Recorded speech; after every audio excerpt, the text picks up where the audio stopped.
ഇതെന്താണ് കരിപ്പെട്ടി കൊണ്ടുവരാൻ പറഞ്ഞു. ഇതാണ് ഇവിടെ കരി വെക്കുന്ന പെട്ടി. കരിപ്പെട്ടി. എടോ പണ്ടാരമേ, കരിപ്പെട്ടി ചക്കര എടുക്കാനാ ആ ചക്കരക്ക നിങ്ങൾ കരിപ്പെട്ടി എന്ന് പറയാ. അപ്പൊ പഞ്ചാരക്ക് എന്താ പറയാ? വെള്ളപ്പെട്ടിന്നാ.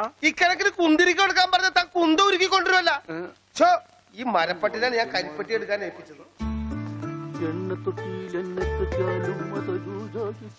ആ അമ്മു, ഈ കരിപ്പെട്ടി എവിടെ ഇരിക്കാ? ചക്കരേ, അവളെ ഇപ്പൊ ഒന്നിനും വിളിക്കണ്ട.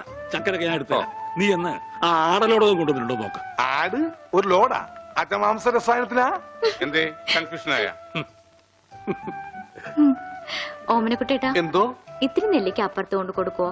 പിന്നെ തന്നേക്ക്. ഇവിടെ ഇരിക്കുന്നു. ഇതാ ഈ ചക്ക. ഇതൊരുമാതിരി കൊലച്ചെറിയായി പോയിട്ടാ. നെല്ലിക്കെന്ന് പറഞ്ഞപ്പോ 5-6 ഉണ്ടാവുന്നു ഞാൻ വിചാരിച്ചു. ഇതൊരു ചാക്കണ്ടല്ല. ഒന്ന് താങ്ങി. ഇതാണോ താങ്ങ്? ഇതിനും കഴിഞ്ഞ ഒറ്റക്ക് താങ്ങായിരുന്നു. ഇത് ഒരു ചാക്കിനകത്ത് 2 ചാക്ക് നെല്ലിക്ക കുത്തിക്കയറ്റി വെച്ചേക്കാനല്ല.